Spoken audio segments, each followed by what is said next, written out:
Perkenalkan, nama saya Irma Mahrunisa. Saya dan rekan-rekan kelompok 1 akan memaparkan materi terkait ruang lingkup sosiologi dan antropologi. Maka dari itu, kita simak bareng-bareng yuk materi yang akan mereka sampaikan.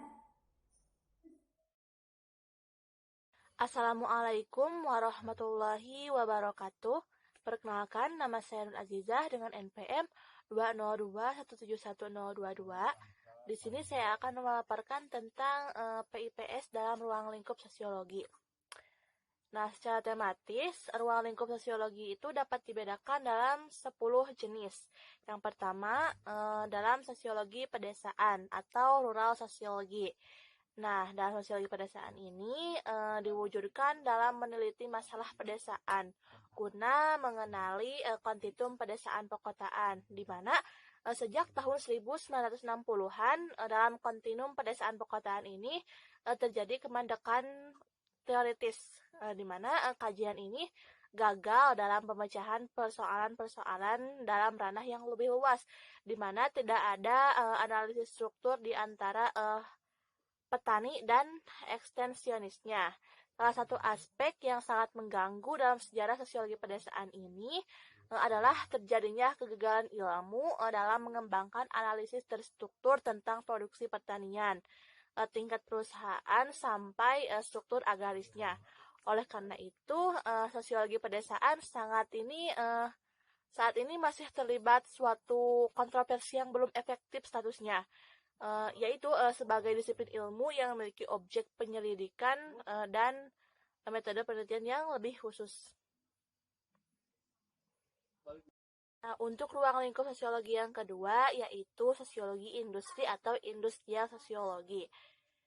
Nah, menurut sejarahnya, sosiologi industri ini lahir antara kurun waktu Perang Dunia I dan Perang Dunia II, di mana menurut pemikiran Karl Marx, teori evolusi proletariat dan eksploitasi ekonomi sangat dirasakan pengaruhnya pada periode ini, di mana pada saat itu terjadi lonjakan pengangguran dan krisis ekonomi dunia. Dalam perkembangannya pun, sejak tahun 1980-an, terdapat 4 tema baru yang muncul dalam sosiologi industri. Yang pertama, sosiologi industri dengan menekan gaya tradisional patriarkiat. Artinya, adanya feminisme dalam riset. Dari tema ini, pekerjaan orang-orang di pabrik diperlawankan dengan kerja domestik yang tidak memiliki gaji ataupun terjadinya peningkatan jumlah pekerja part-time. Di antaranya itu, misalnya para wanita itu kan bekerja part-time. Nah, yang kedua, runtuhnya komunisme di Eropa Timur yang melahirkan adanya globalisasi industri yang mengantarkan bangkitnya peran dan norma yang didominasi oleh diri. Yang ketiga yaitu perkembangan teknologi informasi beserta aplikasinya dalam bidang manufaktur dan perdagangan. Nah, yang keempat yaitu adanya asumsi bahwa pekerjaan dan produksi merupakan suatu kunci identitas sosial yang memiliki argumen dan pola-pola konsumsi sebagai sumber identitas individual. Nah, untuk ruang lingkup sosiologi yang ketiga yaitu sosiologi medis atau medical sociology. Nah, sosiologi medis merupakan sebuah bagian dari sosiologi yang mengkaji tentang pelestarian ilmu kedokteran. Bidang ini berkembang sejak tahun 1950-an, di mana terdapat 2 alasan yang mendorong berkembangnya sosiologi medis ini. Yang pertama, karena adanya hubungan dengan asumsi-asumsi, juga kesadaran bahwa masalah itu terkandung dalam suatu perawatan kesehatan masyarakat. Yang kedua, karena adanya peningkatan minat dan dalam pengobatan dari segala aspek sosial, misalnya kondisi sakit, praktik pengobatan umum, dan juga misalnya penderitaan pasien itu. Nah, menurut Pedersen, dalam bukunya yang berjudul Profession of Medicine pada tahun 1970, yang berisi suatu tawaran, suatu sintesis dari berbagai kajian mengenai profesi, organisasi medis, dan lainnya. Dalam perkembangannya, sekira tahun 1991-an, minat dalam mengungkapkan studi terhadap kondisi pasien ini sangat detail, di mana pengetahuan dan praktik medis sangat penting untuk menciptakan kesehatan tubuh yang dapat dianalisis oleh masyarakat. Nah, sampai sekarang pun banyak ahli sosiologi medis dipekerjakan untuk institusi-institusi dengan tugas-tugas memperbaiki penderitaan para pasien. Nah, untuk ruang lingkup sosiologi yang keempat dan seterusnya akan diteruskan oleh Kokom Komala dan Elis Cahyani. 4. Sosiologi perkotaan atau urban sosiologi.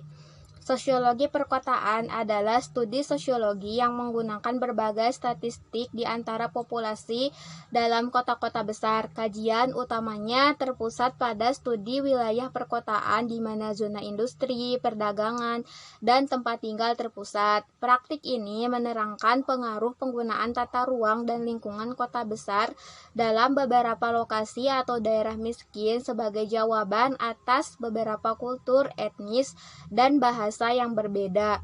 Suatu mutu hidup yang rendah. Sosiologi perkotaan baru dimulai di Eropa, perintisnya sejak tahun 1920 sampai 1930-an, walaupun resminya sejak awal tahun 1970-an yang kemudian menyebar ke berbagai wilayah khususnya Amerika Serikat. Hal itu pun memengaruhi studi masyarakat lainnya sampai ke kota-kota besar di Jepang. 5. Sosiologi wanita atau woman sociology. Lahir dan berkembangnya sosiologi wanita di mana sejarah perintisnya sejalan dengan perkembangan gerakan feminisme yang dipelopori oleh Mary Wollstonecraft dalam bukunya A Vindication of the Right of Woman. Sosiologi wanita merupakan suatu perspektif menyeluruh tentang keanekaragaman pengalaman yang terstruktur bagi kaum wanita dengan mendefinisikan sosiologi wanita dalam arti pola ketidakadilan yang terstruktur khususnya kerangka stratifikasi gender. Dilihat dari perspektif pendorong teori sosiologi wanita terdiri atas 3 kelompok. Yang pertama, kelompok teoritis, positifis atau fungsionalis. Yang kedua, kelompok para teoritis konflik. Dan yang ketiga, kelompok alternatif, yaitu kelompok aktivis karya sosial dan interaksionis. Yang keenam, sosiologi militer atau military sociology. Secara formal, studi sosiologi militer baru dimulai selama Perang Dunia Kedua. Sosiologi militer terus berkembang pesat, khususnya di Amerika Serikat, yang menurut Braddow terdapat 5 bidang utama kajian sosiologi ini. Yang pertama, problema organisasi internal yang menganalisis proses dalam kelompok kecil dan ritual militer dengan tujuan untuk mengidentifikasi problem, disiplin, dan motivasi serta menguraikan cara-cara subkultur militer dibentuk. Yang kedua, problem organisasional internal dalam pertempuran. Yang ketiga, angkatan bersenjata dan masyarakat yang mengkaji tentang citra profesi yang berkaitan dengan dampak perubahan sosial dan teknologi. Yang keempat, militer dan politik. Yang kelima, angkatan bersenjata dalam sistem internasional. Yang ketujuh adalah sosiologi keluarga, yaitu mempelajari pembentukan dan perkembangan keluarga, bentuk keluarga, fungsi dan struktur keluarga, arah perkembangan keluarga pada masa mendatang, permasalahan yang dihadapi keluarga serta penyelesaiannya, masalah penyimpangan hubungan dengan sosialis, disorganisasi keluarga,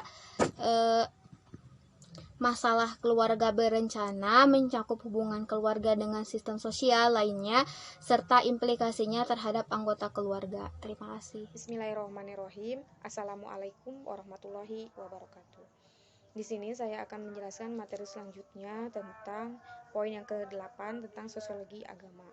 Sosiologi agama ini merupakan studi sosiologis yang mempelajari studi ilmu budaya secara empiris, propan, positif yang menuju kepada praktik dan positif, serta mempunyai struktur sosial, latar belakang historis, perkembangan, dan tema universal, dan juga peran agama terhadap masyarakat. Para ahli pun mencoba untuk menjelaskan efek masyarakat terhadap agama maupun agama terhadap masyarakat. Yang keduanya ini mempunyai hubungan yang bersifat dialektis dengan tujuan untuk mencari keterangan ilmiah tentang agama masyarakat khususnya. Dan sosiologi agama ini mempunyai 4 mazhab. Yang pertama ada mazhab klasik, yang kedua ada positivisme, yang ketiga ada teori konflik, dan yang keempat ada fungsionalisme. Lalu yang ke-9 tentang sosiologi pendidikan atau educational sociology, yang kemudian menjadi sociology of education, di mana sosiologi ini berkaitan tentang sosiologi pendidikan yang bernama Lester Framework yang pada tahun 1883 yang menegaskan bahwa memperbaiki masyarakat diperlukan adanya pendidikan. Selanjutnya, Word ini menegaskan bahwa perbedaan kelas yang terjadi di dalam masyarakat bersumber dari perbedaan kepemilikan, kesempatan. Kesempatan di sini yaitu kesempatan dalam memperoleh pendidikan. Lalu, Word ini menegaskan kepada Amerika Serikat untuk mengadakan wajib belajar, dan pada abad ke-20 muncullah semangat kuat untuk mendirikan cabang sosiologi yang dinamakan dengan educational sociology. Dan cabang ini berkembang pesat di Amerika Serikat pada tahun 1914 dengan adanya 14 universitas yang mengadakan program perkuliahan, di mana bidang sosiologi ini mengandalkan pada problem solving sosial sebagai metodenya. Lalu, poin yang ke-10 ini tentang sosiologi seni. Sosiologi seni atau sosiologi of art digunakan dari sosiologi berbagai seni atau sosiologi seni dan literatur. Sedangkan sosiologi visual jarang dikembangkan dibandingkan literatur, drama maupun film. Implikasinya, sifat genetik dari bidang kajian ini tidak mau menimbulkan kesulitan dalam analisisnya, karena tidak selalu terdapat hubungan linear antara musik, novel dengan konteks atau politiknya. Sosiologi seni ini dapat dikatakan sebagai wilayah kajian yang cair, di mana karena di dalamnya tidak terdapat suatu model yang analisisnya atau teorinya yang dominan.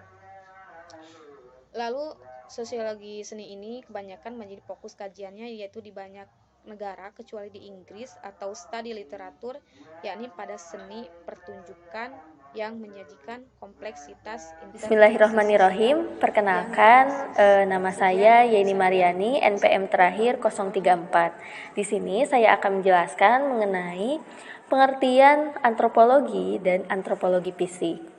Nah, secara etimologi, antropologi berasal dari kata antropos yang berarti manusia dan logos yang berarti ilmu. Dalam antropologi, manusia dipandang sebagai sesuatu yang kompleks, baik itu dari segi fisik, emosi, sosial, dan kebudayaannya. Antropologi juga sering disebut sebagai ilmu tentang manusia dan kebudayaannya, atau sosial humaniora. Dan menurut para ahli, diantaranya adalah menurut Harsojo dalam bukunya yang berjudul Pengantar Antropologi pada tahun 1984, menurut beliau, antropologi adalah ilmu pengetahuan yang mempelajari umat manusia sebagai makhluk masyarakat. Menurutnya, perhatian antropologi tertuju pada sifat khusus badani dan cara produksi, tradisi serta nilai-nilai yang akan membedakan cara pergaulan hidup yang satu dengan pergaulan hidup yang lainnya. Sementara menurut Kunchoroningrat dalam bukunya yang berjudul Pengantar Antropologi 1 pada tahun 1996 menjelaskan bahwa secara akademis antropologi adalah sebuah ilmu tentang manusia pada umumnya dengan titik fokus kajian pada bentuk fisik, masyarakat, dan kebudayaan manusia. Sedangkan secara praktis, antropologi merupakan sebuah ilmu yang mempelajari manusia dalam beragam masyarakat suku bangsa guna membangun masyarakat suku bangsa tersebut. Nah, jadi dapat disimpulkan bahwa antropologi ini merupakan ilmu yang mempelajari tentang manusia dan kebudayaannya, di mana manusia itu sendiri harus bisa menghadapi beragam perbedaan dalam kehidupan bermasyarakat. Gitu. Selanjutnya adalah antropologi fisik. Antropologi fisik ini mempelajari manusia sebagai organisme biologis yang melacak perkembangan manusia menurut evolusinya dan menyelidiki variasi biologisnya dalam berbagai jenis atau spesies. Melalui aktivitas analisis yang mendalam terhadap fosil-fosil dan pengamatan pada primata-primata yang pernah hidup, para ahli antropologi fisik berusaha melacak nenek moyang jenis manusia untuk mengetahui bagaimana, kapan, dan mengapa kita menjadi makhluk seperti sekarang ini. Itu menurut Haviland tahun 1999. Nah, antropologi fisik ini mengacu pada bagian secara sistematik terhadap manusia sebagai organisme biologis. Dalam ruang lingkup ini terbagi menjadi dua pokok persoalan, yaitu paleoantropologi dan somatologi. Paleoantropologi adalah bagian dari antropologi fisik yang mempelajari asal-usul dan termasuk juga evolusi manusia berdasarkan bukti fosil yang ditemukan. Sedangkan menurut somatologi, yaitu bagian dari antropologi fisik yang mempelajari keanekaragaman manusia yang dipandang dari sudut ciri-ciri fisik. Mungkin itu saja yang bisa saya sampaikan. Selanjutnya akan disampaikan oleh teman saya.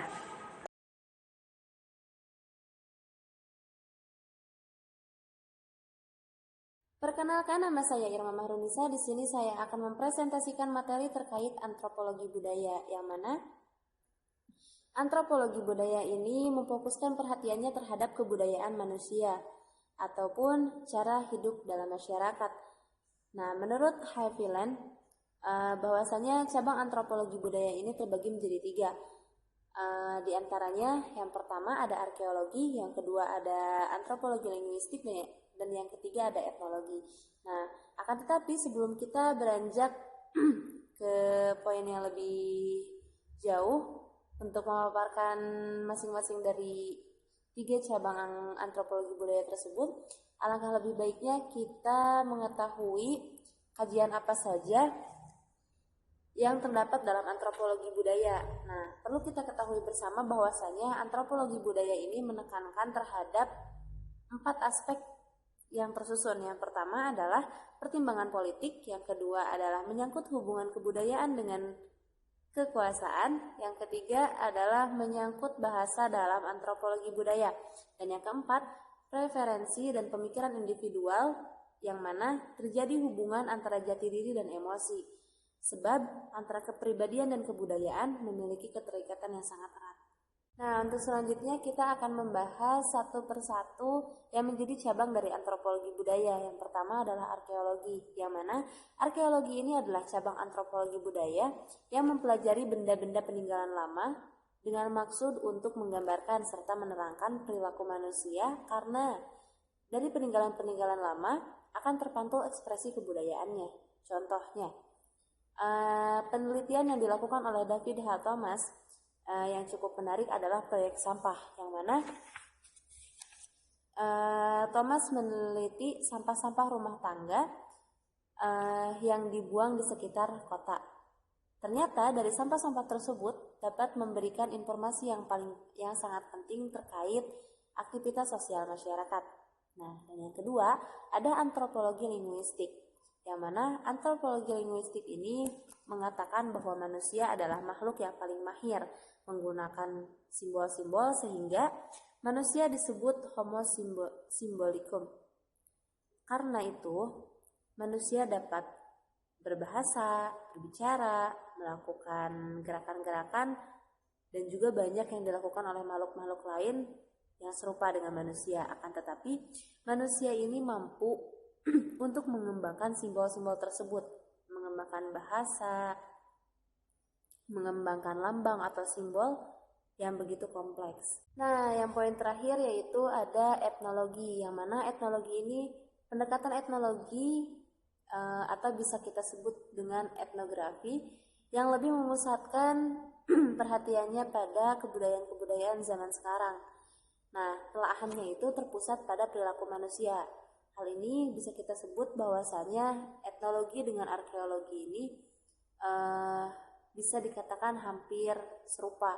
Akan tetapi yang membedakan antara etnologi dengan arkeologi yaitu jika arkeologi berpusat atau memfokuskan perhatiannya itu pada peninggalan-peninggalan lama atau kelampauan yang sangat klasik. Nah, lain halnya dengan etnologi yang memfokuskan perhatiannya pada kebudayaan-kebudayaan yang terjadi pada zaman sekarang. Mungkin itu yang bisa saya sampaikan. Selanjutnya akan Baik, pada kesempatan kali ini saya akan menjelaskan tentang antropologi ekonomi dan antropologi medis. Untuk yang pertama, bidang ini merupakan cara manusia dalam mempertahankan dan mengekspresikan diri melalui penggunaan barang dan jasa material. Karena masyarakat masa lampau dan sekarang, termasuk masyarakat non-barat, yang fokusnya terserah pada bentuk dan penyatuan kehidupan ekonomi dalam kaitannya dengan perbedaan gaya kekuasaan dan ideologi. Dengan demikian, ruang lingkup antropologi ekonomi tersebut mencakup riset tentang teknologi, produksi, perdagangan, konsumsi, serta tinjauan tentang berbagai bentuk pengaturan sosial dan ideologis manusia untuk mendukung kehidupan materi manusia. Selain itu, antropologi ekonomi berusaha merangkum aspek etnografis dan teoritis, sekalipun keduanya acap kali bertentangan. Sebab, di satu bidang kajian ini pun membantu pengujian atas teori-teori ekonomi pada umumnya. Di sisi lain, bidang ini pun dipengaruhi cabang-cabang lain dari ilmu ekonomi, khususnya aliran mikro dan neoklasik. Melalui pengkajian pendekatan neoklasik, membuat para pemerhati antropologi ekonomi pun meyakini asumsi-asumsinya, seperti rasionalitas setiap individu, pengutamaan kalkulasi, optimalisasi, dan sebagainya, yang tidak begitu relevan terhadap pendekatan-pendekatan lain yang lebih umum dalam antropologi. Sedangkan ekonomi makro ternyata tidak banyak memberi pengaruh, walaupun cakupannya begitu besar. Bahkan yang lebih unik lagi adalah aliran marxisme, justru memberi pengaruh terhadap antropologi ekonomi. Pengaruh marxisme tersebut tampak sejak tahun 1960-an dan 1970-an, ketika kaum Marxis melontarkan pertanyaan kritis tentang asal mula dan pemanfaatan surplus dalam suatu masyarakat. Namun, secara formal, pengaruh Marxis tersebut justru dikembangkan tahun 1980-an dan 1990-an, ketika munculnya studi-studi tentang sistem dunia sebagai pengaruh pemikiran Karl Polanyi dan Immanuel Wallerstein. Assalamualaikum warahmatullahi wabarakatuh. Perkenalkan, nama saya Husain Abimanyu dengan nomor 2021710557. Di sini saya akan menjelaskan tentang antropologi psikologi. Baik, antropologi psikologi adalah subilmu disiplin antara antropologi. Ilmu antropologi psikologi adalah ilmu yang menyebatani kebudayaan dan kepribadian, yang menjadi fokus dari kedua tersebut, yang membedakan antropologi dan psikologi, dan sebenarnya hubungannya sangat erat. Antropologi dan psikologi adalah subdisiplin antara antropologi. Namanya subdisiplin ilmu antropologi, yang sebenarnya baru ilmu ini dikenal dengan nama culture and personality, atau kebudayaan dan kepribadian, dan kadang juga disebut dengan etnopsikologi atau psikologi suku bangsa. Subdisiplin ini sejak lahirnya sudah bersifat antardisiplin. Hal ini disebabkan karena bukan saja teori, konsep, serta metode seperti antropologi, melainkan juga para pendirinya berasal dari disiplin yang bermacam-macam. Sebelum mereka menjadi ahli antropologi, mereka itu menjadi penemu dalam mencetuskan beberapa ilmu. Mereka itu erat dengan Margaret Mead, ahli antropologi, Abraham Gardiner, ahli psikiatri, W.R. River, Erikson, Allen, dan lain-lain. Hal itu membuat ilmu antropologi psikologi berhubungan erat dari permasalahan yang ada dengan kepribadian seseorang atau kultur budaya itu sendiri. Assalamualaikum warahmatullahi wabarakatuh. Perkenalkan, nama saya Husain Abimanyu. Di sini saya akan menjelaskan tentang antropologi sosial. Antropologi sosial adalah cabang ilmu antropologi yang mempelajari hubungan antara orang-orang dalam suatu kelompok masyarakat. Perintis ilmu ini adalah James George Harris pada awal abad 20 Masehi. Subjek utama antropologi sosial adalah struktur sosial dan lembaga serta kebudayaan sebagai pelengkapnya. Pada awal abad 20 Masehi, James George Harris melakukan penelitian sebuah evolusionis tentang masyarakat primitif asli. Ia mencatat bahwa perkembangan yang terjadi beragam tingkatan peradaban. Pada tahun 1920, Bronislaw Malinowski mengembangkan studi pembanding terhadap masyarakat kontemporer. Studi ini membentuk lahirnya ilmu sosiologi komparatif yang menjadi dasar antropologi sosiologi.